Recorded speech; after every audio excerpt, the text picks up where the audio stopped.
Welcome to the One Question Leadership Podcast. I'm Greg Burke, and now in my 24th year as Director of Athletics at Northwestern State University. Creating an environment in which student athletes and young professionals can develop skill sets to make them successful in any walk of life is invaluable. Mentors can provide an extra measure of confidence by helping them grow, by seeking their input, and by listening to their ideas. This and much more can be found in Will Baggett and Ty Brown's book, The Blueprint for a Successful Career, a foundation for developing young professionals. Find it on Amazon.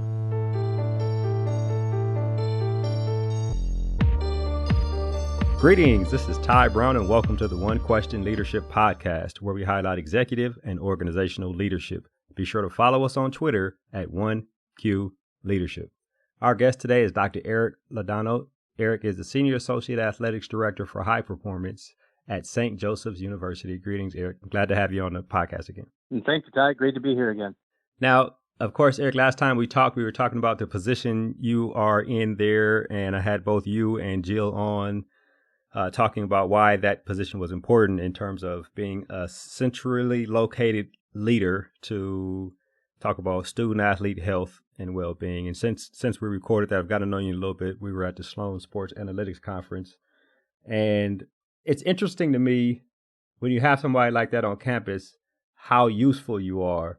And you sometimes can even be useful outside of athletics. And one of the things we're talking about, the minute we left that Sloan conference, you know, the world is hit with the global pandemic, right? Which is crazy. And so here we are a few months down the line and people are talking about going back to campus.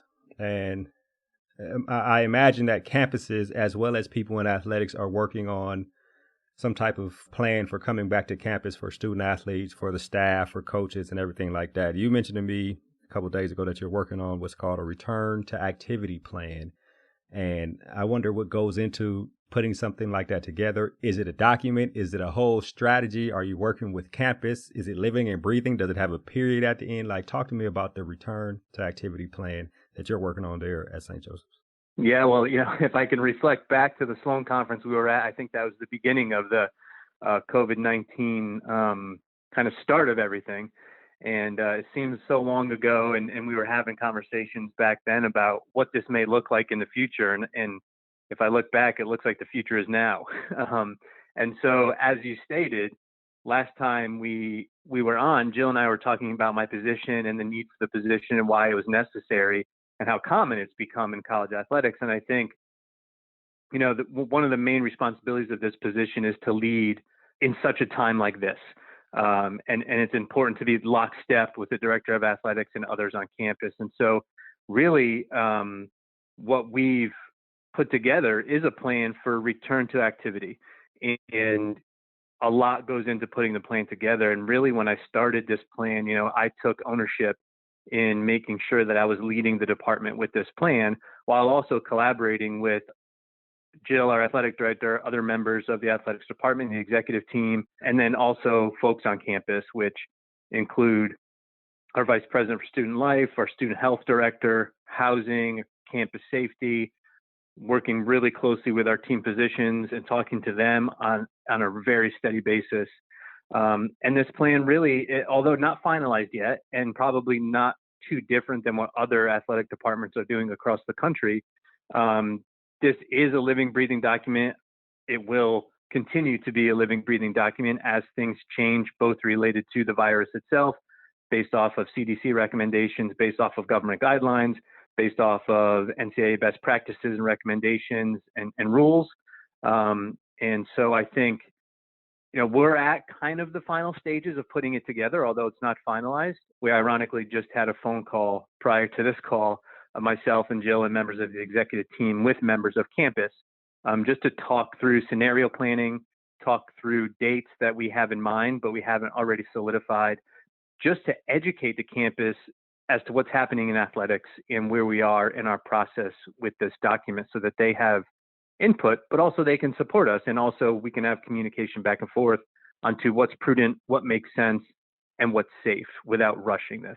Right. Well, I wonder if you would educate me after you put a title on the top of the page, return to activity plan, right? Mm-hmm. Tell me where you start. Like, tell me where it goes when you put your first piece of information on the document or in the plan. And of course, there are meetings, and I mean, it probably grows thousand bullet points and sub bullet points and Yeah. Roman numeral A. I mean, one. I mean, just tell me about exactly what's on there, and from start to finish, or to where you are now. Like, what did you include, and how did you come to decisions to include those things? The whole process, right?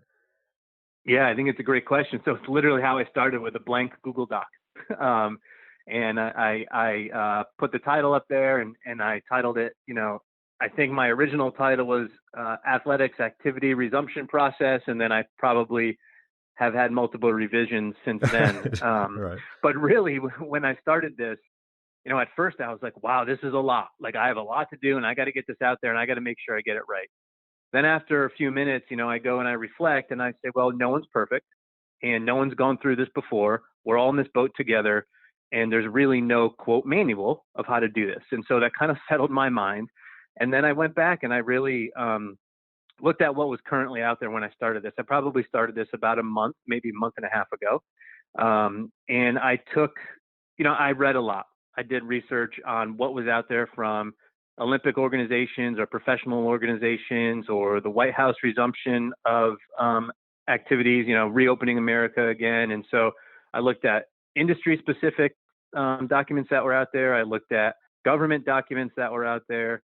And then, frankly, you tap into your network in college athletics, and this is never a better time to tap into the network of what others are doing. And so kind of got on the phone with some networks and some friends, and just note shared as to how they're building it, what they're building, and what they're putting in it. Then once I felt good in that, I kind of settled back, and I remember the moment when I said, what questions are people going to want to know? What are the student athletes going to want to know? What do the parents want to know? What do the sport administrators and coaches want to know? What does campus need to know so that they can support us? And so that's how I started building this document. It started off as like my own FAQ. And so I also had a vision in my mind of the student athletes coming from the locations where they are now across the country or across the globe. And what does that process look like as they get closer and closer to Hagen Arena and St. Joseph's University's athletics facilities? And that really helped me structure the information. So it's, really, what's the education? I think that's the proactive part. What do the student athletes need to be educated on? What do they need to know that's going to happen when they come to campus? What are the expectations that we have of them, and what should they have of us? What's in place for us to be safe and for them to be safe? What's the process every single day when they eventually return back to in person to activities? And then I just took it as a stepwise progression in terms of, if anyone tests positive, what's that process? What's the process for managing anyone who tests positive? What's the process to return after a positive? And how are we going to keep this process going to make sure that our athletes are safe? And at the end of the day, it's all about athlete safety, and we're not rushing this process just to bring people back. We want people to come back at the right time where everyone is safe, so that we have a really great system in place so that the athletes can feel really taken care of when they come back. As you were describing that, in my mind, I was thinking about like thought flow charts, right? If this, then this, and under there's a if this and a line going to this, and like you start getting into a whole spider web, and the document just gets wider and wider and wider, and right now you got to include a bunch of people from around campus. Tell me about the communication. You mentioned it earlier, but about who specific was key as you've been building it together to communicate with on campus and really in athletics. Yeah, I mean, we have a great working group. I will say that we have myself, our athletic director, vice president of student life, vice president of facilities, student health nurse, and student health physician, our team physicians, our housing director, our international student office, our compliance officer, our head athletic trainer, my entire team. There's a lot of people that are part of this working group. And then if the group needs a specific topic to talk about, we'll also bring other folks in on campus that, have that area content expert background to make sure that they're involved and we're thinking of everything. So as the group started, it always evolves into more and more people. And I think it always should, because I think a lot of people need to be educated, but also the campus needs to know and understand what's happening out there. So it's an educational perspective, but it's also a two-way communication and conversation that's always happening. Is there an aspect of there's an area that is a branch off of one of the categories sub bullet point or something, right? Is there an aspect of, well, I use the term area content expert. I've heard you use that a lot. So is there an aspect of, well, this is something that, Linda over here is an expert. So these are the questions we need answered. She'll answer them, get them back to me, and then I'll put them on the document. Like, are you like just the facilitator of everything, or talk to me about that process of actually receiving the input and building this return to activity plan? So I think a perfect example of that would be our housing staff on campus. If and when we bring student athletes back to campus and they need a place to stay and we need to isolate them, what's the optimal dorm? What rooms are available? How are we managing laundry facilities in the dorm, for example?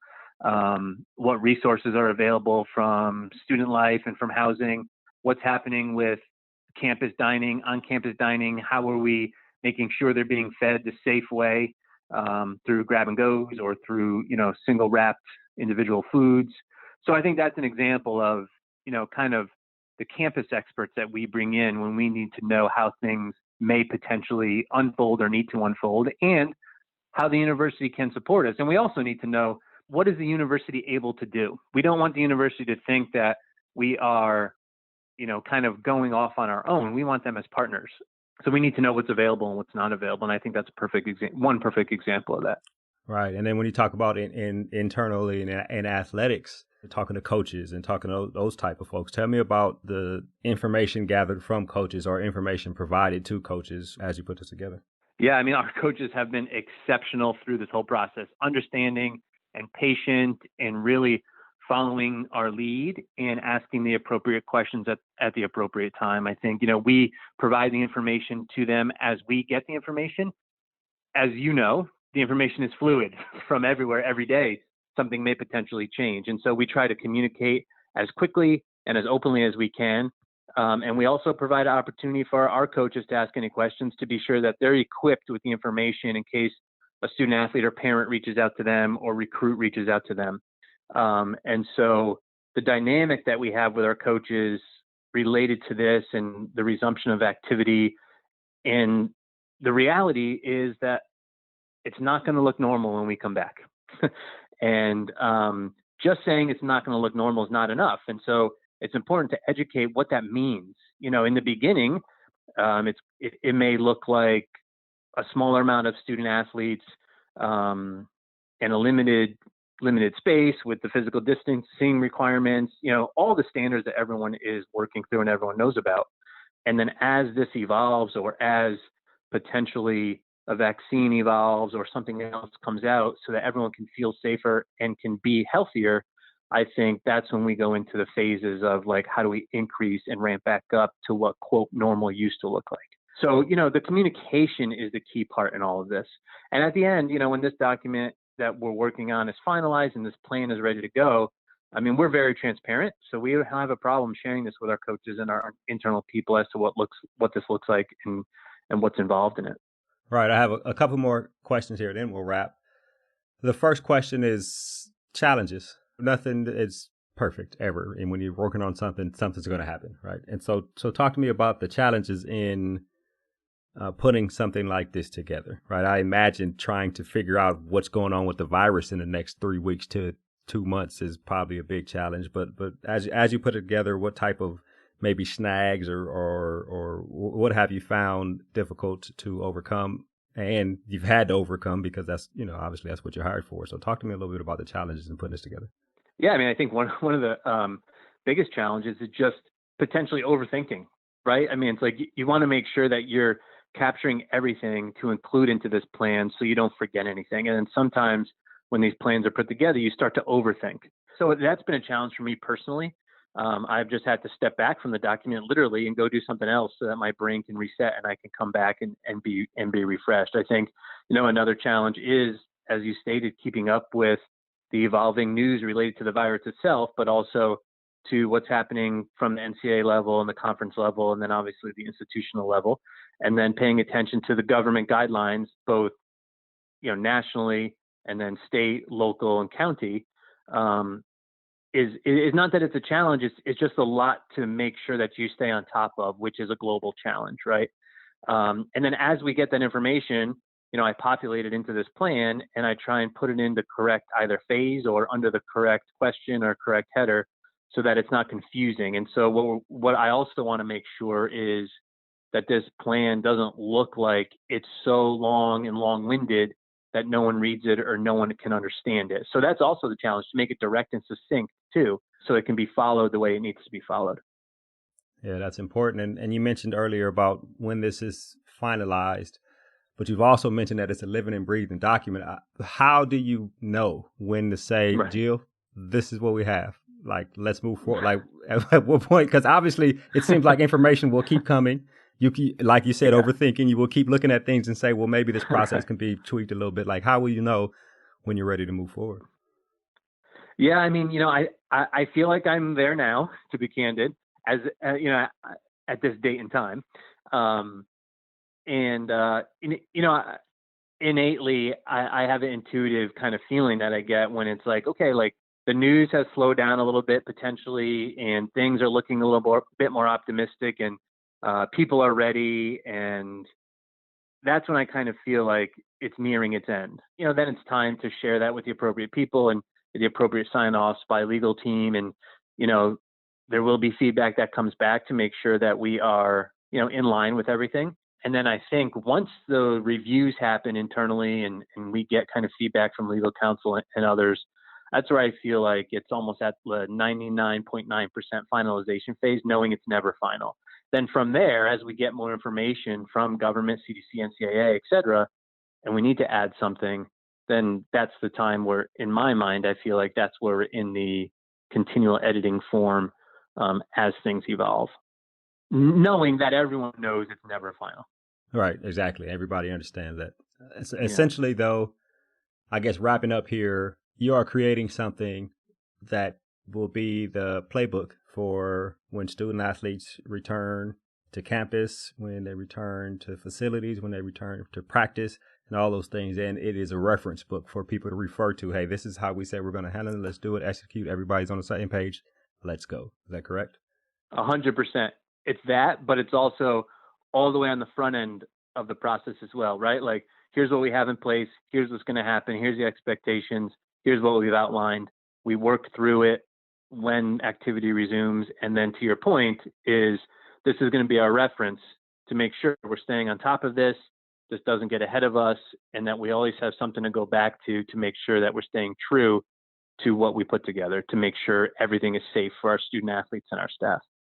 All right. Well, Eric, this has been an excellent conversation, very educational for me. Hopefully people listening kind of get a look into the process of creating something like what you're creating there at St. Joseph's. So I really appreciate you joining us here on One Question.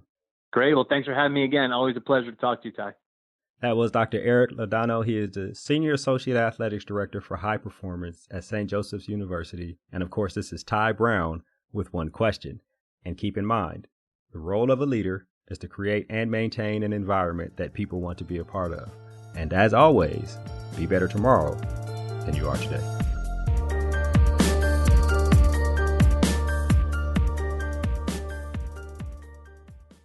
This episode of the One Question Leadership Podcast is produced by Spades Media Group, solving problems using creative leadership.